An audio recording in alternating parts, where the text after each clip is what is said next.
Being by the host. Got it. So Okay. the recording is in progress now, welcoming Jim and each of us to really learn in a participative, conversational way.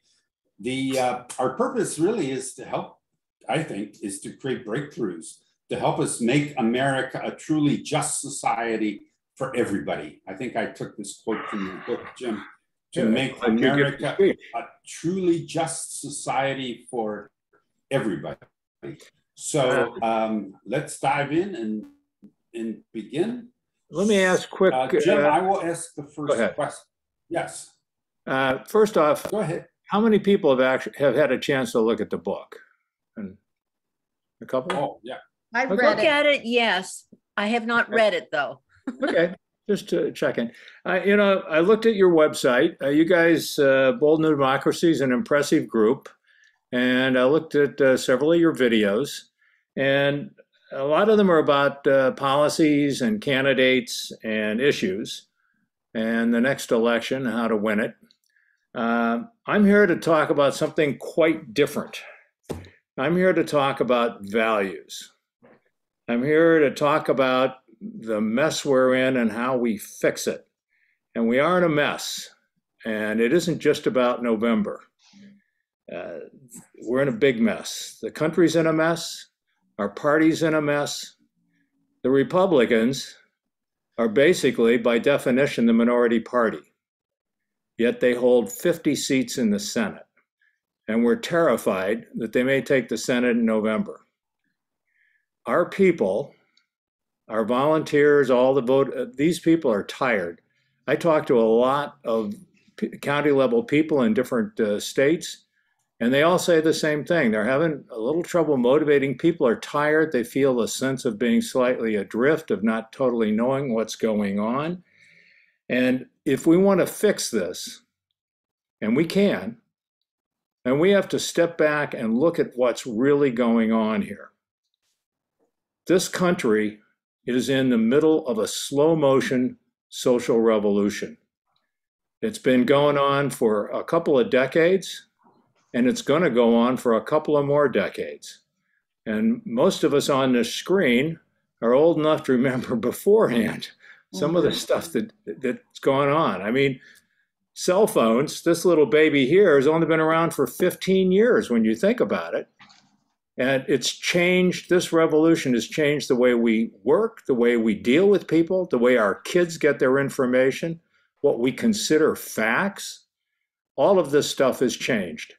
And this has brought us wonderful opportunities. We've had a chance to start addressing injustice in this country that has been going on since the revolution. Barack Obama would not have become president without this social revolution. And Black Lives Matter marches where everybody's white would not have happened. Harvey Weinstein would not have gone down without all this. It's brought a lot of wonderful opportunity. But at the same time, it's brought an enormous amount of subliminal confusion, anxiety, because all sorts of traditions that we've counted on, whether we thought about it or not, have broken and crumbled. We're being told that things we believed in, maybe we shouldn't believe in them anymore. And this causes anxiety in a lot of people, even in us. It's a lot of things to deal with. The Republicans understand this perfectly. And they've turned politics on its head, and they've made this about a war on culture. And this war is not about policy. It's not about logic. It's not about political positions. It's about identity. It's about emotional identity. It's about belonging to a tribe and believing and feeling like you get something from being part of that. Their whole strategy is us versus them. It's the only way they get to 50, 51% by doing this. And if we want to fix this, we have to understand this, and we don't. We talk about it, but we still go on doing politics the same way. doing the same things over and over again and wondering why we're not getting better results. Now, this is not about how you run a campaign. That never changes. Going door to door, finding good candidates, talking about local issues, that never changes. We're talking about why you're running a campaign, the basic thing. And that leads me to my first question for you, because what is a Democrat?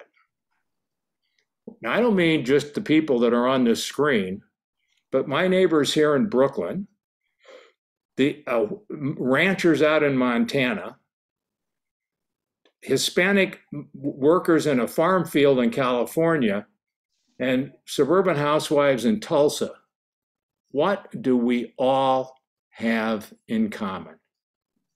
What do we share? Because if we don't have a central identity that unites us, why are we even Democrats? How do we unite? How do we get behind something like this if we don't recognize what our identity is? Now I'm asking a question. I can answer it, but I'd be happy to hear what you have to say. Yes, the man with his hand up. I'm sorry. Oh. I lost my screen there. Gary, I'm sorry. Yeah, I would say, and thanks for joining us. I appreciate the My pleasure. Engage with you directly.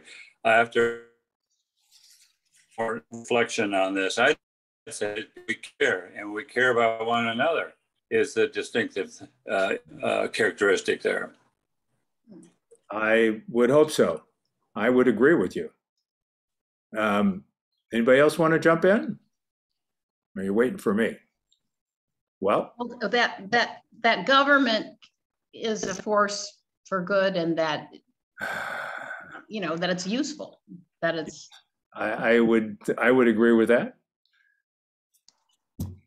Anybody else want to jump in? Okay. Well, I'll let this guy up here, Jim. Why don't you jump in? The one thing we all share is core values.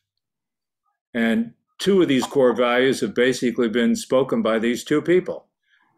We as Democrats all around this country share core values, but we never talk about them.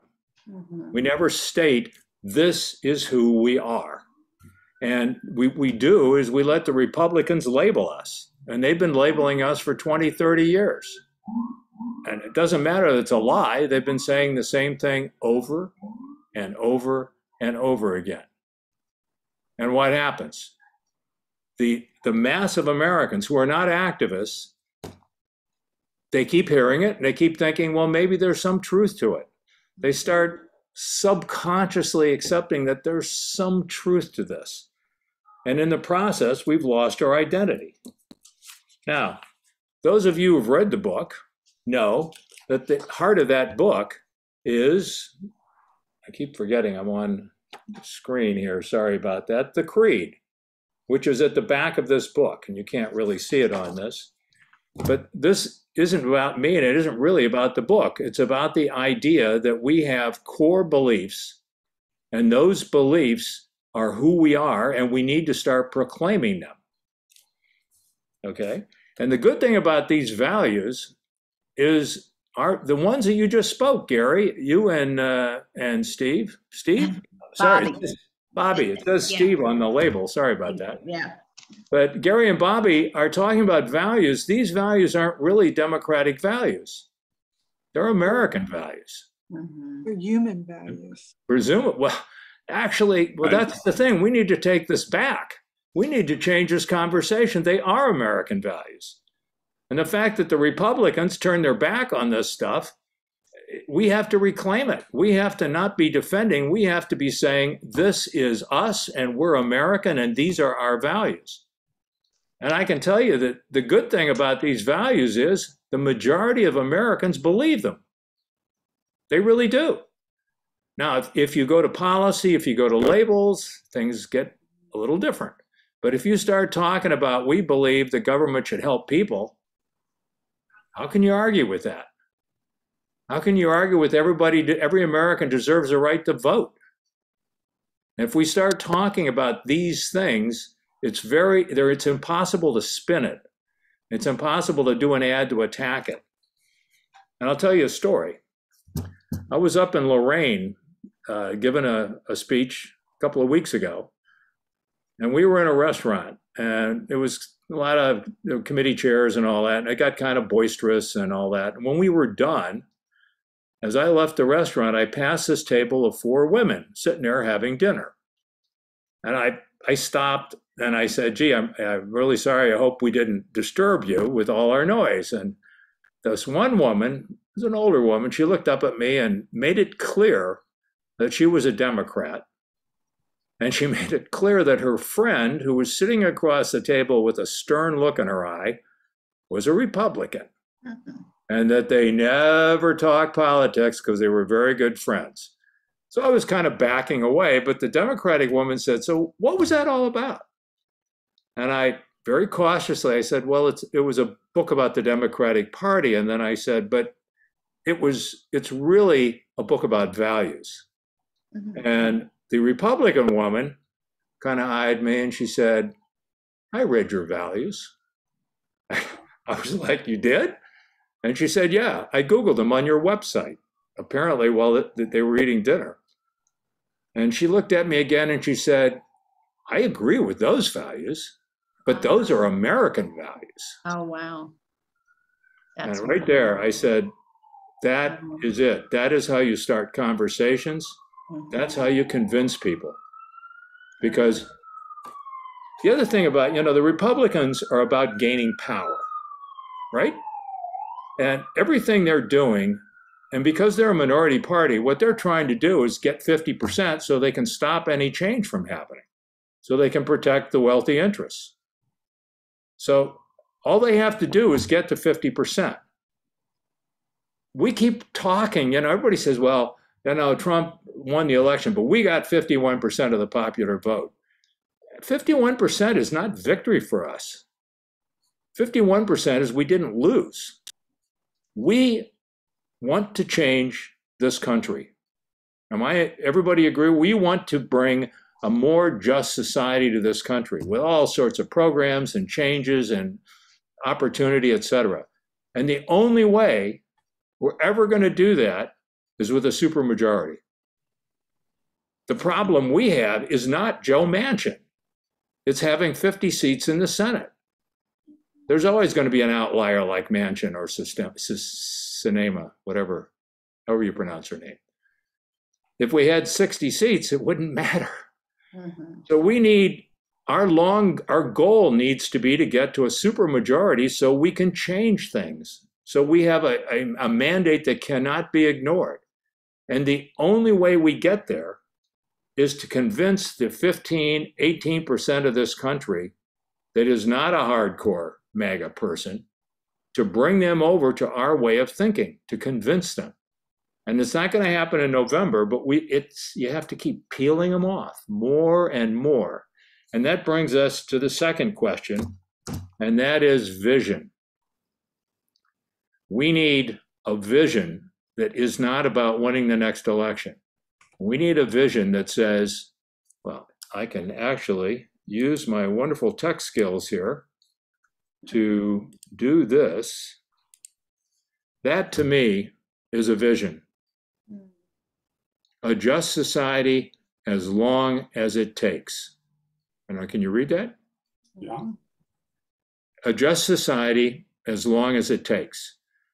We need to have a vision that is bigger than the next election so that our people, the people that we ask to go out and knock on doors and everything else, so they're inspired that they're part of something bigger, something deeper and more important than just whether or not we win the next election, that they're part of changing this country into a more just society, that they don't go home on November 9th, that they have to go out, they want to go out and start convincing people, have discussion groups, invite a neighbor to Starbucks and talk about values, something to bring more people over to our side. You guys live in a blue county, right? Mm-hmm. So do most I. Of it, most of us, yes. I can tell you right now, anybody walked down my block with a MAGA hat on would be in trouble. Well, they wouldn't be attacked, but they'd be laughed at or stared at. But that's not the way it is in an awful lot of counties. I was talking last night to people up in Warren County. It's a red county. You know what's going on in pink counties and red counties? There are yes, I see a nod down there from Constance, okay? Where do you live, Constance? I'm in Claremont County, east of Hamilton County. Hey, I talk to people all the time. I was even down in Florida, and they said, you know, Democrats are afraid to say they're Democrats. They're intimidated. One guy in Florida told me, you know, well, first thing he told me was 3 times his car had been surrounded by Trumpsters screaming and yelling at him because he had a Democratic sign on his side. But he said, we went out and found out where all the Democratic voters were. So we went to the street where most of them were, and we were driving slowly down with our sign on the side of the car. And this guy runs out of his house, and he came up and he said, "Thank God you're here. I thought I was alone." When I wrote this book, I was one of the people, you got to understand, I had about 8 people help me write this book. I mean, the whole idea was to write a book for all Democrats, not just for activists in Cincinnati and not just for people up in Huron County who feel like they're surrounded by Trumpsters, but to write something that appeals to all of us, to unite us, to give us a sense of something bigger, that we're involved in something bigger. One of the people two of the people are, I don't know who's in this audience, but 2 of them were socialists with a capital S. One of them more socialist than Bernie. And one of them was a woman in Indiana that drives a pickup truck. And we all went over this to make sure that everybody thought this was the truth about the Democratic Party. And I went out to Indiana and I met with a group of people who had read it. This is early in the writing. And there were 4 women, and Democrats in small town Indiana. Now, the woman with the pickup truck put on a Black Lives Matters march in a small town in Indiana, just to give you background. So I'm sitting there expecting, you know, this paragraph doesn't work, or you can't say that in this chapter. And they all just said, we need to know how to find other Democrats. We need to know how to say, what do we do when we talk to Republicans? What do we do when people start yelling at us? The sense of being alone was enormous. Nobody feels that here in Brooklyn, but they do in a lot of places. And we have to fix that. So the second question I want to mention to you here, and that's the big one in the book. Are we more than a political party? Think about that. Should we be more than just a political party? Now, political party, by definition, and I looked this up, is a group of people organized to gain power through the election. And that's the way we operate, right? Traditionally. But if we're more than a political party, if we stand as a moral force for a more just society, then everything changes. The election doesn't change. Going out and get Tim Ryan elected doesn't change. Knocking on doors and finding good candidates doesn't change. But then we're talking about changing attitudes and values in America. It isn't easy, but that to me is what this is really all about. And that's how we make the Republicans a truly minority party. Somebody last night said to me, well, how do we deal with the Republicans? How do we stop Trump from having so much influence? Well, we can't control the Republican Party. And nothing we can do to control the Republican Party. We have to make them irrelevant. We have to change the conversation. They changed it. They made it about a culture war, about alternate facts. And everybody's always yelling, right? Why don't they understand that we're trying to help them, right? Right. because they don't care. Right. It's like, it's almost like a religion. It's like, I believe in this. It makes me feel good. And as a part of that, I accept what they're telling me. And we're never going to get at the 30%, the MAGA world. They're never coming over. But the majority of Americans believe in the golden rule. They do. We just have to get them over. We have to slowly, and we have to look at it as not this year, but the next 10 years, and it's going to be finished by the people that come after us. And our job is to set this party on the path that sets this country irrevocably on the path towards the future. And I'll say one other thing, and that is we need to be the party of hope. We need to be the party that makes the future work for people. And let the Republicans be the party of going back to the past, and let the people choose. And the majority of people are going to choose us if we do that. Mhm. I'm sorry I'm talking too much. Richard should be jumping in here. But No, you're doing great. I love your inspiration. I am interested, Jim, in how your journey with Democracy 101 began. You're on a big mission with this, and the writing of the book is part of it. But talking to people and inspiring our getting together to embark on this path is a big step. How did you give us a few of the pictures of you beginning this journey? I hope it's clear to everybody that we're not talking about how to run a campaign here. And we're not talking about restructuring the Democratic Party. We're talking about changing the thinking, okay? And that has to come from the bottom up. It has to come from you up to the DNC. The DNC is never going to start this. They have to hear about it and not be able to avoid it. So our goal is not to create an official, I want no part of running anything. I'm too deep into this already. Our goal is to get grassroots support for this all over the country.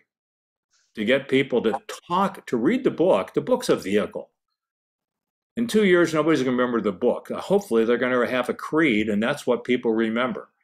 To get people to read the book, talk about the creed, and get other people to start talking about it, because that's the way this happens. Okay? And as to Richard's question, I watched the Hillary campaign, and I ground my teeth, because nobody was ever talking about the issues. The whole campaign was, he's a moron, so you have to vote for me. And I kept thinking, why aren't they talking about the deeper issues? So I sketched out an article, but I'm not famous, so I didn't do anything with it. And I kept thinking, some important person's going to write about this. And nobody did. So I tiptoed into expanding that article, and then a couple of people said, Jim, you got to work on this. And pretty soon I got sucked into writing it, and then all these other people got sucked into it, and then there was a book, and then it's what do we do with it? And we couldn't give it to a regular publisher because the whole idea, some of you have the book, but for those of you who don't have the book, this thing is, you can read this thing in a couple hours. Right. And the whole idea was to write something that was really easy to read, to suck people in that don't like to read about politics, and to make it so cheap that you could give it to a friend. So right away, we realized no publishing company is going to pick this up. You're not going to make any money. So we started our own publishing company, Plain Words Press. And then it was, what do we do with the book? And then a couple of people in Michigan, somebody in Ohio invited me to come and talk in their living room. And pretty soon it grew into this. So we backed into this is the answer. And now I'm not a writer. I'm a campaign manager for an idea. I'd explain anything. Yes, good. And I got to tell you, I didn't write this. I wish I'm not good at this yet. Can you see the book there, those of you? Yeah. Yeah. I didn't write this book for you. I wrote this book for the people you're trying to reach when you go door to door. Activists, and that's you guys, and I guess me now, we get sucked into our own world. And everybody on this screen reads we all follow the news, right? I read the New York Times for an hour every morning, watch CNN at noon. We all know what's going on. The vast majority of Americans do not follow politics, don't have the time or the inclination. Many of them want to know, but they just don't follow it. And did you see the CNN poll about the Supreme Court leak? They ran a poll 2 days later to see how people felt about it. And they found that half the people they asked had never heard about it. I mean, think about that. It's amazing. So the whole idea, while I was watching Clinton's campaign, I read Common Sense again by Thomas Paine. The whole idea that there was this pamphlet and that people were passing it around in taverns and talking about it. And I thought, that's what we need. We need something really easy and accessible that explains what's going on without being fluff. And that's how this book came into being. But now, terrific. It rests with you guys, because this is nothing if people don't start reading it. Mhm. My fantasy, somebody asked me, what would your goal be? I don't know, because I do not. Once again, God bless Richard. God bless you guys for having an organization. I am not going to run an organization. I'm not running for office. I want to go back and write the next book. But if I had a fantasy, it would be that every precinct captain in Ohio had this as required reading. Yes. That would change things. Good. Mhm. Sue Ellen, you're next with Jim. Hi, Jim. Am I muted? No, you're fine. No. Okay. One thing I wanted to say, prompted by you, is that I also clenched my teeth throughout the Hillary campaign, but I still do. I feel like my whole family was Republican. I got to a certain point where I said, wait a minute. When the first Bush invaded Iraq, I said, okay, I've had enough of that.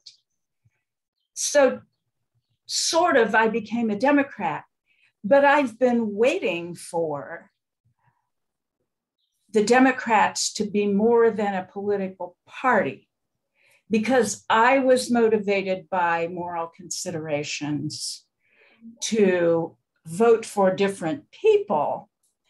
And I guess my question, though, to the point is, how would you talk to people who are stuck on the idea that the government is the problem? You know when this started, right? Yes, I Reagan. do. But I also am continuously experiencing it with family members, et cetera. What do you think, Jim? Well, it's a good question. And one of the questions that keeps coming up is, okay, Jim, how do you do this? Yeah. And the first step is to understand our values, who we are, and what we're trying to do. And writing a book and talking to you is the easy part. I love it. Going out and actually talking to people is the harder part. And I can tell you that it's very obvious that the next book we need is Democrats 102, How to Talk to People, a guide to how to do this in different situations. And we're talking about it. And all I can tell you is that it's hard, but you have to find some kind of common ground based on the values, and then with great patience and persistence over a period of time to get them to start exploring the values. One thing I can tell you for sure, is when we talk about policies, frequently we lose because policies are how to govern, and they're never perfect, ever. There's no such thing as a perfect policy. But if we talk about values to anyone, anywhere, at any time, we always win, as long as we stick to values. Because the Republicans don't have any values that they can talk about. All they can do is deflect and try to go into, well, government's the problem. And all I can tell you is to try to get your family to agree that we do agree that all people are, the first one is all people are created equal. This is America's fundamental ideal. Do they agree to that? Do they agree that the founding documents of this country demand freedom, justice, and opportunity for all Americans? If they agree to that, then you got a basis to start talking about other things. I just avoid that one. I'm not prepared to give you a good answer, and I'm hoping the people that I'm involved with are going to come up with something very soon with a good answer. You got to understand here, we're not a massive organization with a lot of funding. We're me and about 6 or 7 people. I've got 3 part-time people working for me that I have to pay out of my pocket. And people are coming at us from all over the place, and we're trying to expand. So we're working on a document right now of words and phrases from the book that are useful to be repeated when you talk to people. Yes. And it should have been done before, but we just couldn't get to it. I'm sorry. I see a hand up, Antoinette. I do. Well, could I have a yes? I'm sorry. A brief follow-up. I do want to point out that this organization, this group, was founded on values. We talked about that early on, and many of the things we identified are in your book. Yes. So we're on board, and we're ready to roll. Yes. Well, and listen, let me throw a comment in there. Go ahead, Archer. Pardon me, Jim. We are not members of, within, under the thumb, or inside the Democratic Party. We are often aligned, but we are aligned with the Democratic Party when the values align. So we have a social contract of values. So and this is over 4 years now. So we are attuned to the calling that you're making here, is that we need to do something bigger than the more limited purposes of a particular party. And I can tell you from talking to people that people all over this country are hungry for values. Yes. I've talked to last night, a party chair up in Warren County. I've been trying to talk about values and get people to think about it. And I've had other county chairs say the same thing. Yes. The problem is how to get this message out to enough people that it takes hold.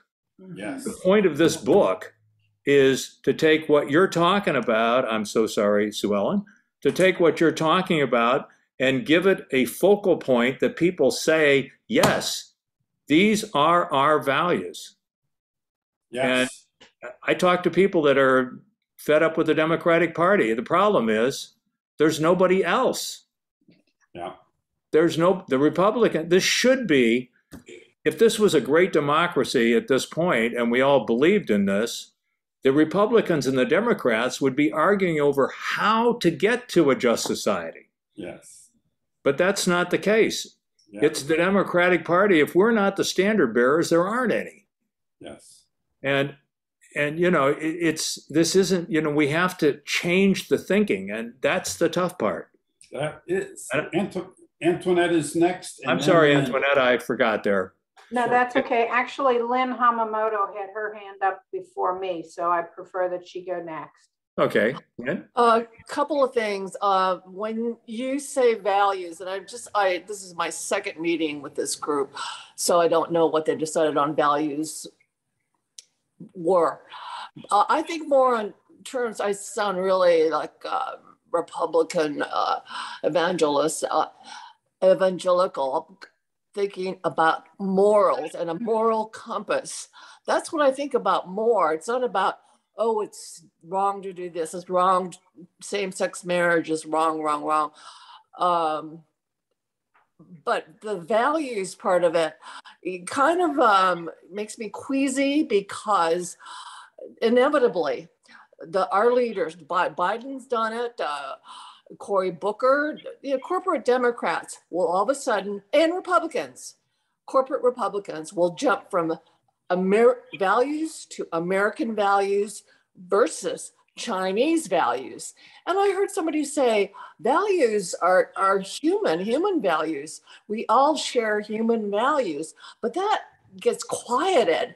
And then all of a sudden, a lot of people don't look American, and their Americanship is questioned all the time. It's different for a minority. I gotta say. Thank you, Lynn. What's your response, Jim? Well, it's value. There's the word values is used by a lot of different people. I mean, the Republicans taken over all sorts of language. And if you go back to Ronald Reagan, he was the first one to start doing it. And Newt Gingrich, this isn't Trump. Trump just came along at the last moment and swept it all up. But this has been going on and growing for a long time. The values that we have, the core values that are in this book, and it isn't that my words it's really our words, are absolutely perfect, but they are basic core values that we all agree on. And they have to ring true. And you're not, there's nothing we can do about MAGA people spreading lies. All we can do is to talk about values together in a way that we over and over, repeating the same things over and over again, so our identity becomes this. They've destroyed our identity. We think we know what we're doing, but most Americans, they don't look at us and say, oh, Democratic Party, champions of the working people, champions of the middle class. A lot of Americans look at us and they're like, I don't really know who they are. I think they're kind of socialist. Maybe they're communist. I don't know what's going on, right? That's what we have to take back. We have to make ourselves the good guys. We are the good guys. We have to make the American people see us as the good guys.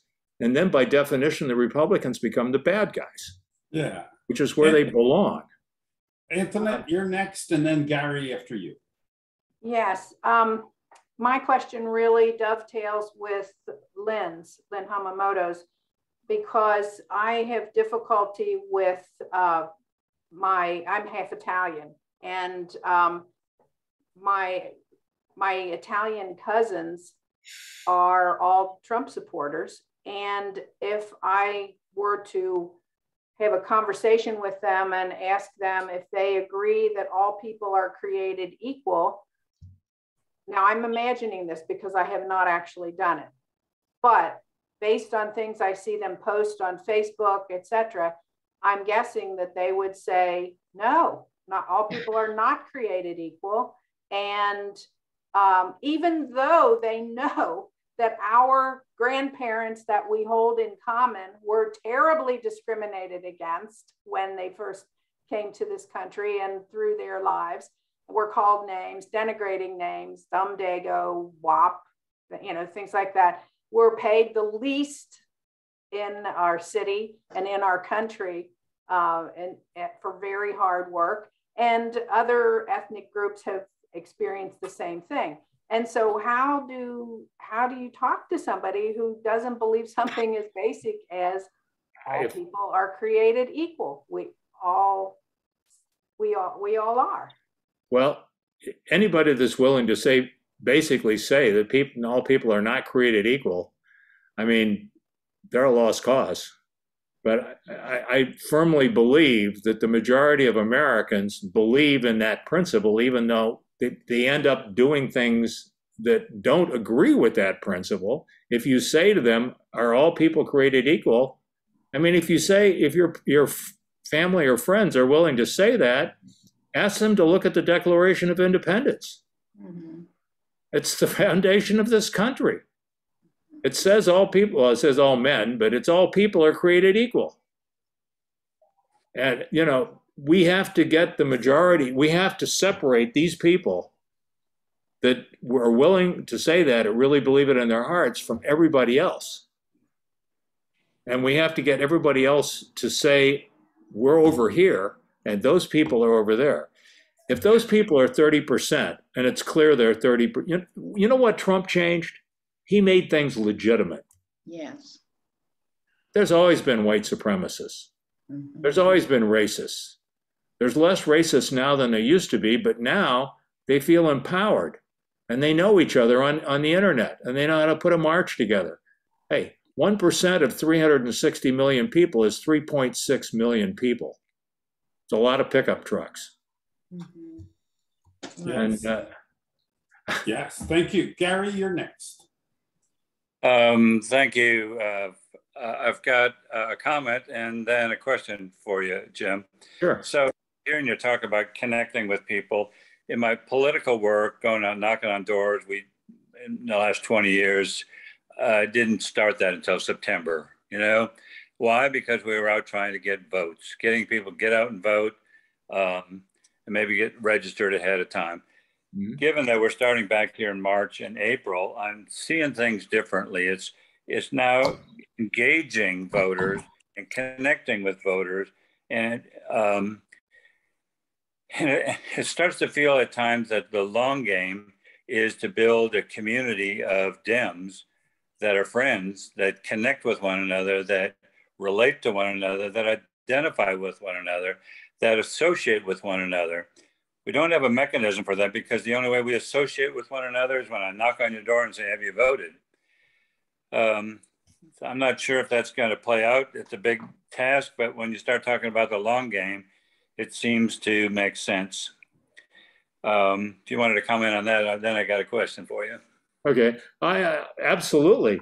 First off, what I'm talking about doing is not easy and it isn't quick. But if we don't start thinking about it and doing it, we're just going to be doing the same thing over and over again. And we're going to be stuck at 51%. We're going to be terrified of losing Congress, gaining it, regaining it, losing it, gaining it. And that's not what we want. No. And if you have a sense of being bigger than just a political party, my assumption is you have a way to connect with these people beyond just the election and knocking on doors, if you can get them to see things that way. It seems we're stuck, at least in my past 20 years, stuck in the short game of just trying to win an election instead of thinking long term and trying to find ways of creating connections and associations with the Dems in our neighborhood. Let me may I point something out before your question? If you're a traditional political party, which is the way we run things, and you're at the DNC or whatever, and you're sitting around and you're thinking, how are we going to win this election? You look at Cincinnati, you look at Franklin County and say, okay, we need to put some money in there. You look up at Warren County and say, they're not going to win. We'll starve them of resources. And this goes on. This is the way and it makes sense, right?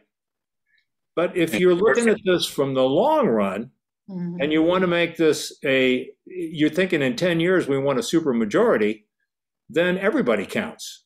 Then the issue isn't whether you win Warren County this year, it's whether you can turn it slightly lighter red. Right. And whether in 2 more years you can turn it a little more pink, and then in 4 years you can make it light purple. Because that's how you get a supermajority. Yeah. And if people are inspired by this, then this is beyond me, okay? This is you. But if people start thinking this way and thinking we're on a moral mission to change this country, and people get behind that idea, then you start reaching out to people in Warren County and across the river in Kentucky, and you start meeting and getting together like you're doing here and talking over, how do we do this? How do we think about this? I don't have the answers. You know, there isn't an original idea in this book. The only thing I did was to put them all together in the way I did and the kind of words I did. But I didn't invent Newt Gingrich.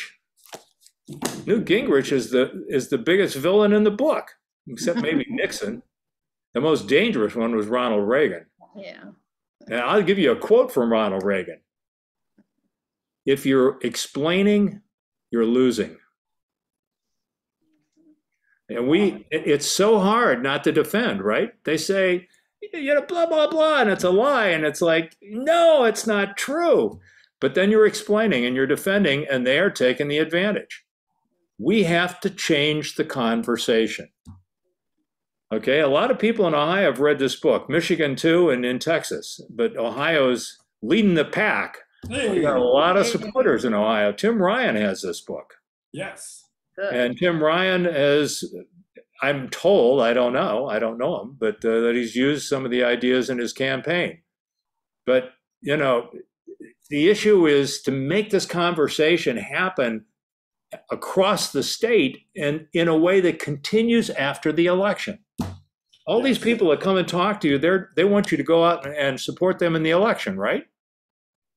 I don't want you to support me in the election. I want you. Oops.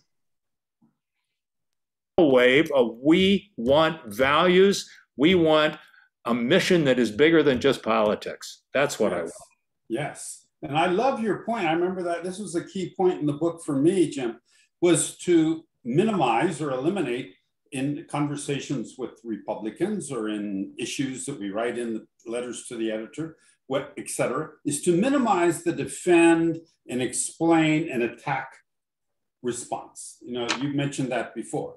And to maximize changing the conversation to values. I want to see what grade you give me because I thought, well, Roe versus Wade. So I want you to be the teacher and you tell me how I did with this Roe versus Wade into values. Okay, here's my value sentence. We Democrats value freedom for all people to have a private relationship with their physicians. So we Democrats, or we Americans, hold dearly to the freedom for all people to have a private relationship with their physicians. Would that be? Oh yeah, that's a great one. I like it. Absolutely.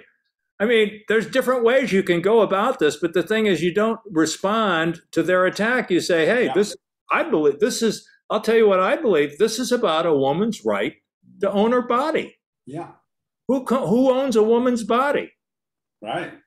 And this was decided in the Civil War when it was decided that white people didn't own black people's bodies. Yeah. You know, I'm coming to you. I see you down there. Sorry, Ruth. Hang on just a second. But yes, you just start talking about values. Ruth, I'm sorry. And then let me finish one other thing about it, and that is that I've also learned, but we've learning from other sources too, is to not get pulled into the quicksand, but to repeat, and repeat that value. Don't go off to try to defend, explain, or attack when they come back with some, the fetuses are boom, boom, boom, boom, boom. You just come back. But, you know, we Americans believe in the freedom of all people. And so we get in a new practice for how to speak about values and not get caught in the trap of explaining, defending, and attacking. You're right. I hear you. We're trying to get materials out, and this is bigger. This thing has gotten awfully big, and we don't have enough resources to do it right. Hold on, we're in for the long term, Jim. We are coming up with that thing. But, you know, once again, you just keep saying, well, you know, do you disagree with that value? Of course, Republicans deflect all the time. They'll say, you say a value, and they're going to say, oh, no, but you know, the government's a problem. No. Do you disagree with that? You know, you got to keep coming back to that value. Yes. And it isn't easy. I'm not saying any of this is easy, okay? We're changing our habits. Gary Robbins reminds us about changing the paradigm. We are working at changing the paradigm, and Ruth is next. Yes, I was just going to say, poor Ruth. So those whatever percent of my family that are Catholic are going to say, so murder is really okay in this situation. You know, they take the skull and they put the forceps right through it. It's okay, though only a few thousand die. We have our values. Let me tell you, I wouldn't even, that would be like going into an alligator pit. Well, I have to say that of all the issues around, abortion is a tricky issue because you can be a very sincere person on either side of this issue. Mhm. It's the only thing Ted Cruz ever said that I agreed with, that sincere people can disagree on this one. And there's never going to be agreement on this. And it really comes down to a woman's right to own her body versus a religious belief that about when a person becomes a person. Yes. And the government. I don't think you're ever, of all the other issues there are and all the values, this particular one is the one that is going to remain unresolved, and people are going to be unhappy no matter what happens. Yeah, that's right. So I just think you have to treat it that way and try to move to the other things. Exactly. Right. Yeah. Thank you. Yeah. Just discern and stay balanced and safe. I knew a woman in Ohio when my mother's gone, and she was in an assisted living, and the receptionist, I got to know her. I was bringing coffee in, and we talked politics. This is way back, and she said, "Well, I'm a one-issue person. I'm against abortion of any sort." And I said, "Well, if you truly are a one-issue person, that's all you care about, then you should be voting for Bush." What can you say? Mm-hmm. Right. Good. Who's next with a question or a comment with Jim for Jim? Who's next? I'll throw one other thing in here. We have to remember the idea of unity. Somebody was talking about this when I got on here. You know, we can't seem to unify. The only way we unify is with core values. Democrats will never, ever agree on policy. The war that's going, I hate to say war, the feisty disagreement that goes on between moderates and progressives and ultra progressives and lesser progressives is going to go on forever. It is never going to stop, and it shouldn't. I mean, we are a big tent. And the thing is that there is no right answer for how to carry it out. So we have to start with what we agree on. We have to face the rest of America with our unity and then say, yeah, of course we disagree. We're still trying to figure this out, but we want a just society. Don't you want that too? Because otherwise, we keep starting with, you know, if we don't go for the Green New Deal, you're a fascist. And then you say, no, you'll never get anything done if you do it that way. And that's fine behind the scenes. That's fine when you're in power with 60%.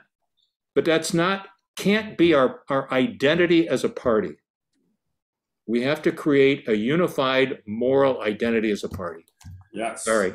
I can do this for 3 hours. No problem. You're doing great. It's just so obvious, except, and I can't tell how encouraged I am that Tim Ryan's read the book. Yes. And I don't know Tim Ryan, but we thought from the very beginning that this was not going to be easy, but if we got anywhere, it was going to be with people like you. And I say people like you, I don't mean progressives, and I understand you are very progressive. I include the people I talked to in Warren last night in Huron County, which is in a deep red state. Activists, local people who care about this. The DNC is never going to say, oh my goodness, we're doing this all wrong. We have to rethink things. They're going to react when they say, what is going on in Ohio? Right. Now, let me tell you, the Democratic caucus in the State House has this book. Oh, good. Oh. So they're debating whether to make it an official read. So if any of you can write to your local representative and say, you need to read this book, please do so, because we need to tip the scales up there. That's right. Yeah. Constance, do you have any, I know you're active in Columbus and there. What is your suggestion about that to encourage the key leaders, political leaders in Columbus to read the book? Well, I'm with the Women's Caucus. I am on the executive committee for the Ohio Democratic Party, but with the Ohio Democratic Women's Caucus, I mean, we're working on messaging, and I, as Yasmin will say, know that I encouraged our committee members to come to this event because I feel like it's a valuable part of messaging. Are you? And excuse me, and talking to the Ohio House and the Ohio Senate, we can slowly influence them. Yeah. Joe, are you in the House? Are you a representative? I'm so sorry. No, You should be. I'm a mere volunteer. Okay. I'm secretary for the Women's Caucus. Okay. Joe Miller is a big supporter of the book. Joe Miller, he's a representative up in Lorain. I can't remember the number of it. And Liz Walters has the book and has read the book. Okay. Now, I have no idea what she thinks. I don't know Liz Walters. I spoke to her, and she knows who I am. And she's told two people, yes, I've read the book. Not just I have it, I've read it. But what that means, I don't know. All we can try to do is create enough buzz about these ideas that they have to take it seriously. Yes. Well, Liz she's an extremely intelligent woman. Yes. And she will probably be applying it. Yes, I think so too. I mean, they are working on messaging and giving us talking points. A strategy we can use as well, I think your connection is important, Constance. A strategy we can use as well is that I believe it's if you order 20 books, you can get them for $6 per copy. And I believe that's what some people have done around Ohio that I know of.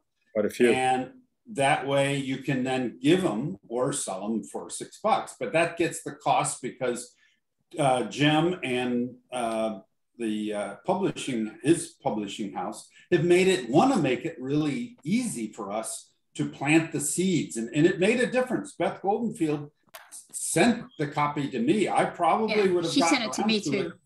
Yeah. I'm so glad you brought that up, Richard. Yes. I wouldn't have read it unless she sent me the copy. I might have read it in 6 months and gone out and got a copy, but I wouldn't have read it when I did. Yes, Jim. Two things. One, we are prepared to send individual books to people. So if you up there in Columbus, you suddenly have somebody that said, do you think would read it? It's got some import. Just bear in mind, we're not rich people down here, but yes, you can't see it, but the mailroom's right over there. And the guy that runs the mailroom, he's really a nice guy. But we can send individual books to people. We've sent out probably 300 of them over the last 6 months. Yeah, way to go. We have them on our website in bulk for 20 copies or more. And you can get them about 3 or 4 days. The whole idea in pricing this and writing this was to make it easy for people to read. So, I mean, if you have a donor that is willing to dump some money, we'll be happy to give these books out. But at the moment, we have to charge, at least not lose money on this. Yes. So that's where we are on that. That's terrific. Well, let's go. I'm going to ask Pat to go next, and then Lynn, and then Gary. Pat, you're next.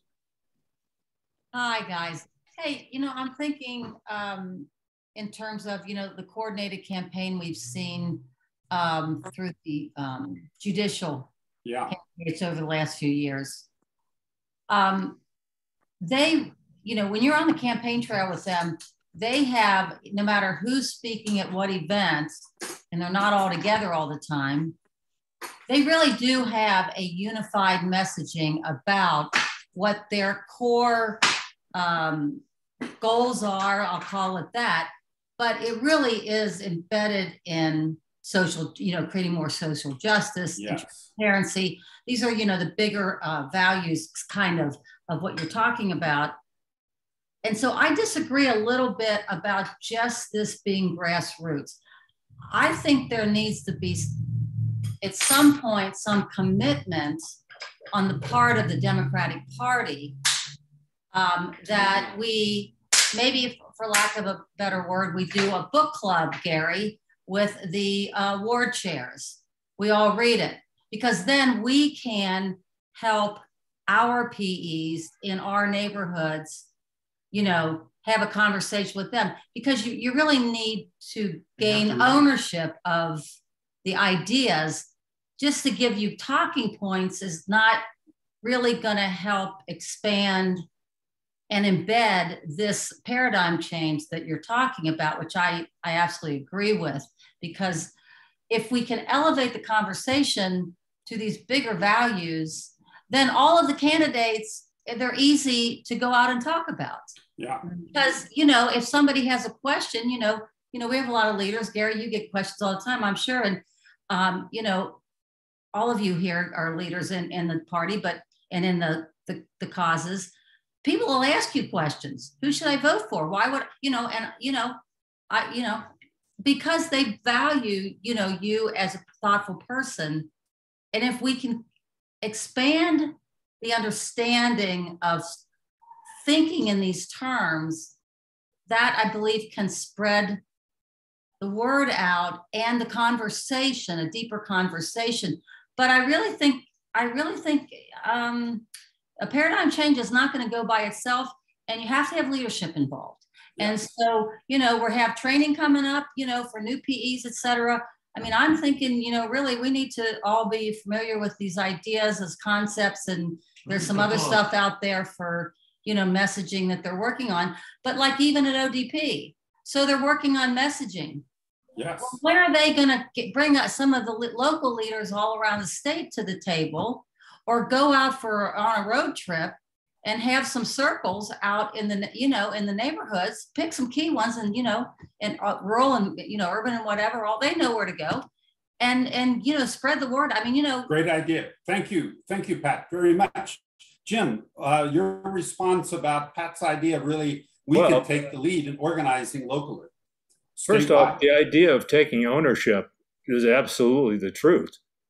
And, I can talk till I'm blue in the face, and it doesn't mean SHIT.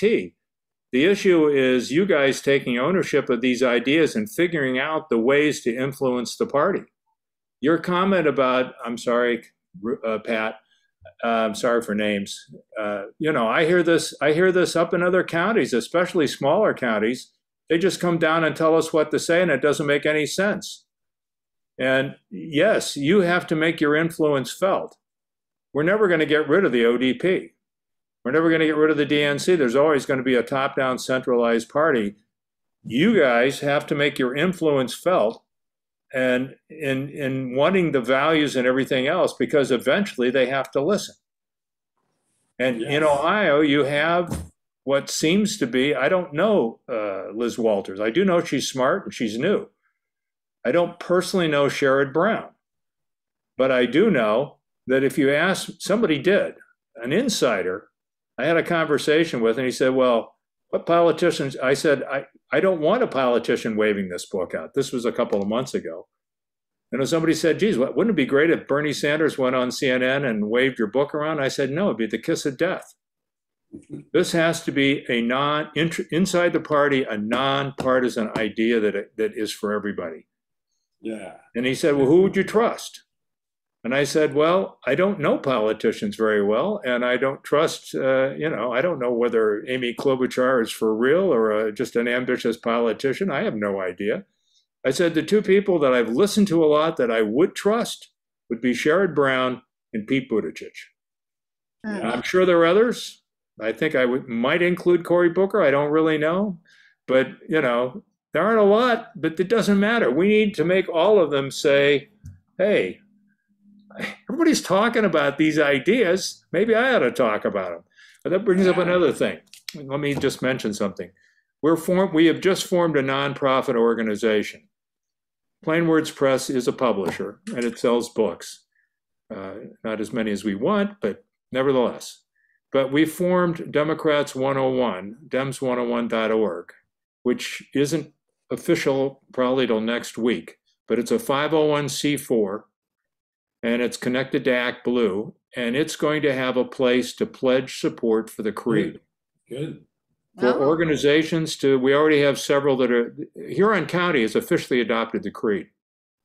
And we have several other counties hopefully are going to do it soon. But we're going to have a place, and I wish I had it right now, where you can go and just pledge your support and say, I believe in these values. And we only got hundreds of people to do it, because we start getting 1,000 people to do that. Somebody asked before about candidates. You get 1,000, 2,000 individual Buckeyes to sign on and say, I believe in this creed. Candidates will pay attention. Yeah. And then you get candidates to sign on and talk about it. And then we start to get noticed. And I don't mean, I mean we, you, not we, me. Because this is what, this is ultimately not about me at all. I live in New York. Yeah, good. Lynn is next, and then Gary. Tim Ryan's a corporate Democrat. He gets money from a military industrial complex. He was anti-choice at one point, but now he's pro-choice because he's a Democrat. I'm wondering, because it's everybody says, and I'm not sure, I'm more of an optimist, that there's no way a non-Republican's going to win the Senate race. So why don't we have the strength and the guts to put a real progressive in there that really talks about social justice, equity, that student loan forgiveness, child welfare, healthcare, pre-K education, all the things that women need, families need, Americans need.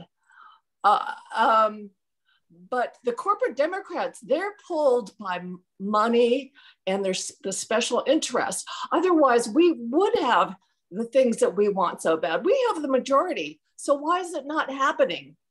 It's not, we can't blame the Republicans. When the Democrats are in power, they blame the Republicans, and vice versa. Everybody blames each other. Like, it's like a hot potato issues. Nothing gets done. Yeah. So I'm sick of all of them. Forget it. And I'm seeking out progressives, but the corporate media does not show them. I had no idea about the person that was running out against Tim Ryan, even though I belonged to two progressive groups. I keep forgetting her name. That's anyways, all right. Thank you, Lynn. We do need to move forward. Good comments. Nina Turner. Remember that name in Ohio. Nina Turner. Yeah. So, Jim, what about that? The whole list of kind of progressive policies. Is that fall into your point of not getting caught in that because you're going to divide the Democrats? Because some do and some don't. We got to go to values. Choosing candidates is way above in Ohio is way above my pay grade. I'm just learning the names of the counties. So, and it's not my business actually. We can't count on Obama to show up all the time. We're going to have candidates that are just ambitious people, and we're going to have candidates that are really sincere, and it's a history of the democracy. As long as the base, as all of you, and I say all of you all across the country, are saying, hey, that's why you have values. These are our values, and if they're clear and they're stated and everybody says they are, then even the ambitious politicians have to give lip service to it. It's the only way to pull people back towards something. We're never going to have a perfect system. We care about a more just society. We care about the fact that the social progress of the last 30 years goes forward and does not go sideways. Yes. I can tell you, frankly, it's hard to step back and look from a 10, 20, 30-year perspective. But the Democratic Party did not create at Me Too. It just so happens that the Democrats were on the right side of this. But social norms in this country have changed, and that's what's made this stuff possible. I mean, racism was wrong in 1776, but most people didn't think it was an issue. And what's changed, and George Floyd, I'm getting the name wrong, stuff like that happened 10, 20 years ago, but there were no Black Lives Matter marches. It's because society is changing. And the Republicans can't put it back in the box. Right. That's the good news. But they can put holes in the box and keep the box from filling up for 20 years. But they can't and they could create a semi-civil war, but they can't put it back in the box. No. Topple democracy. That's the only good news here. Yeah. And only we can make sure they don't put holes in it. I guess I used a double bad metaphor there for the box. Sorry, Gary, my brain's gone. It's been a long day. Yeah. So, Jim, the one comment I wanted to make here, when we talk with,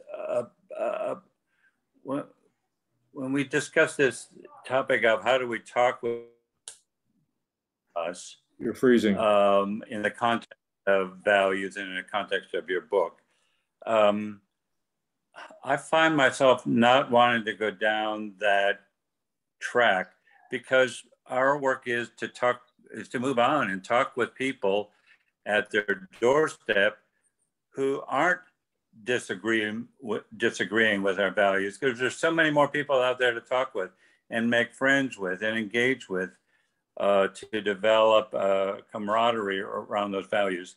But I just want to say one thing in conclusion, that hearing you tonight talk about the long game, or as long as it takes here on the screen, I see, you're challenging me to think a little differently about our work. Because this year we said we're going to work to try to win in 2022 in such a way that we increase our capacity to win in 2024. Now I say, and beyond. Yes. Yeah. Yes.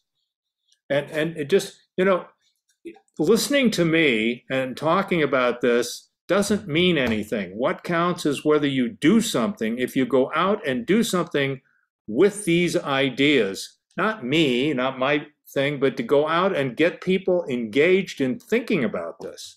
The first step is to think about this. I don't have the answer. You guys have to come up with the answers. The real purpose of this book is to get you to start talking and thinking.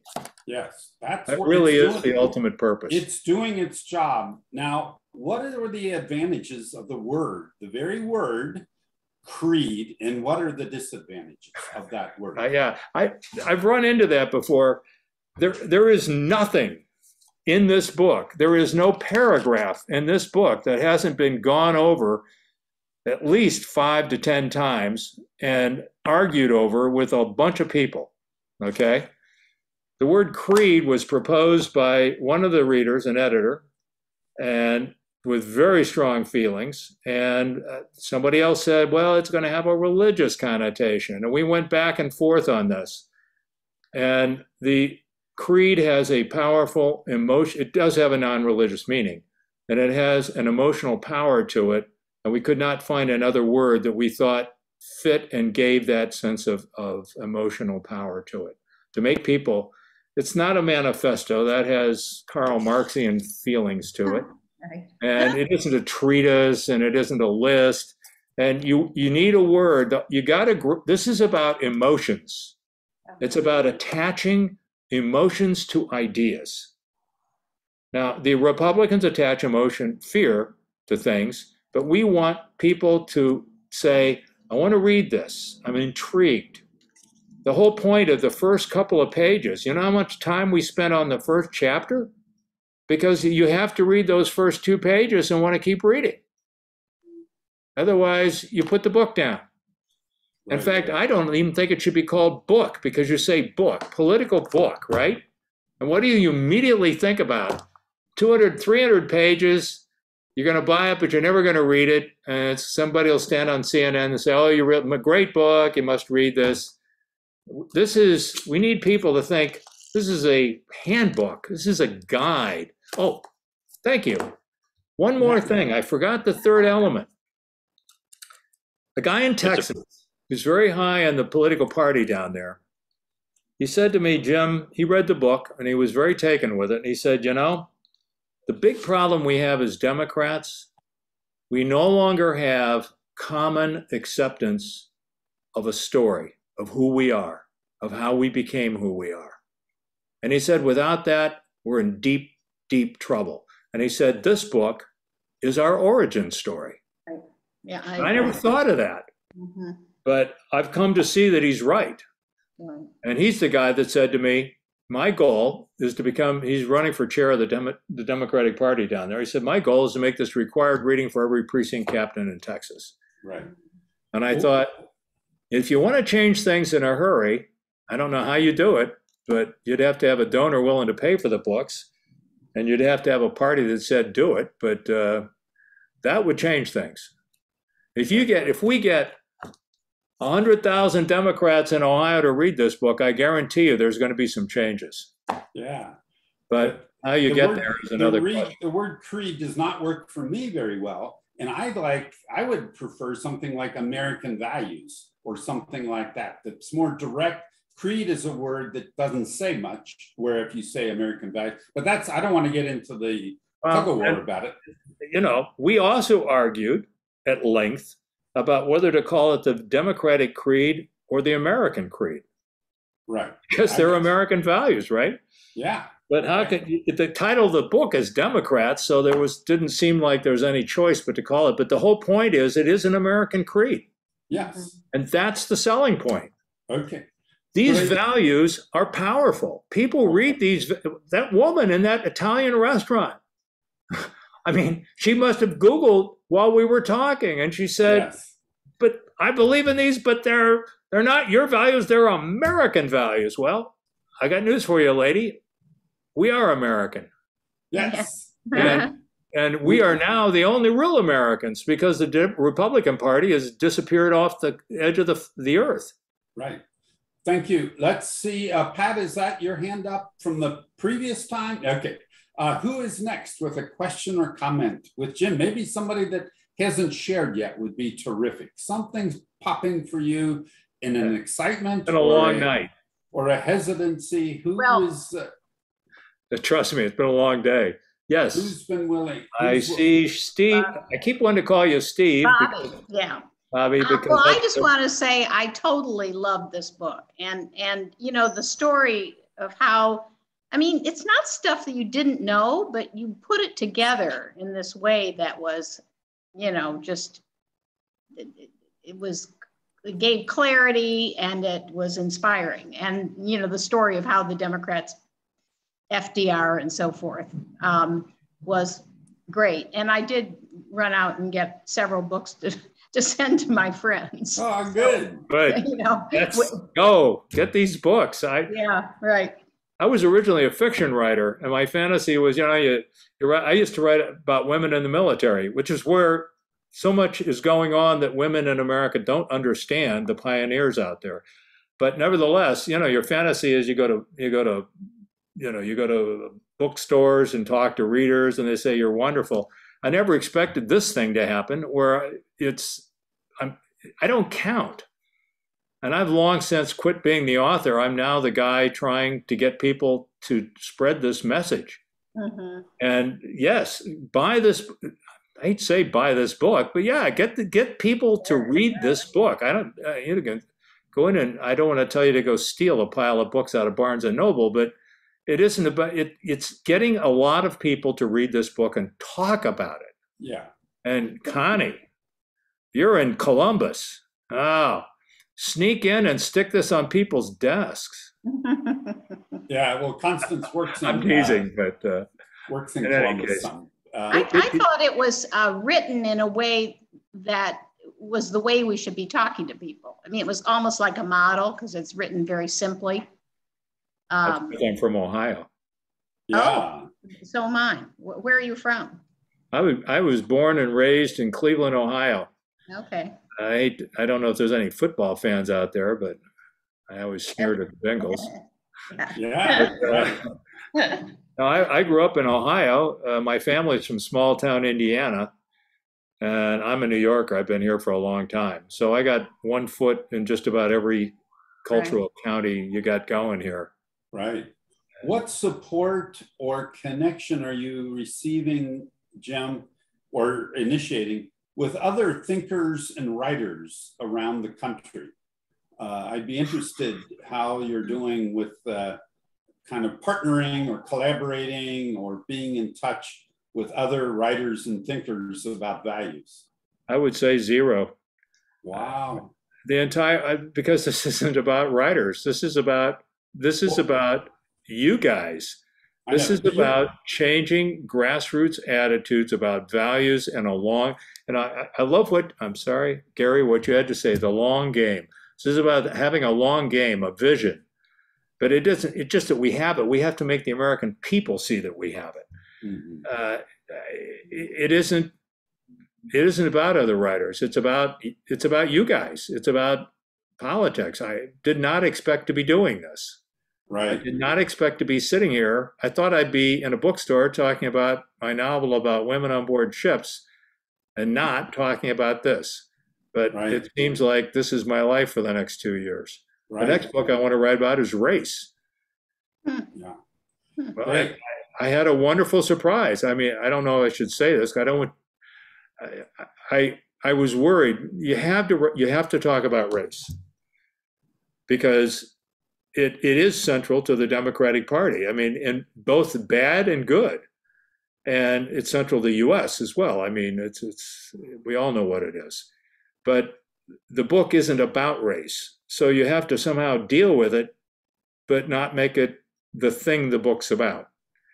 So I worked more on that chapter, the race chapter, than any other chapter I did, and it became hard because how do you write as neither white nor black? Right. How do you write as if you are outside looking in? And it's incredibly difficult. I kept having to go back and look at nuances in sentences like pronouns and that would betray an assumption. And I was, of course, really worried that I had done it okay and it would not be attacked. And almost all the people that are the majority of activists in the Democratic Party that I am in touch with are white. Mm-hmm. So when I finally had a group of Black Americans read it and liked it, I felt good. I felt relieved.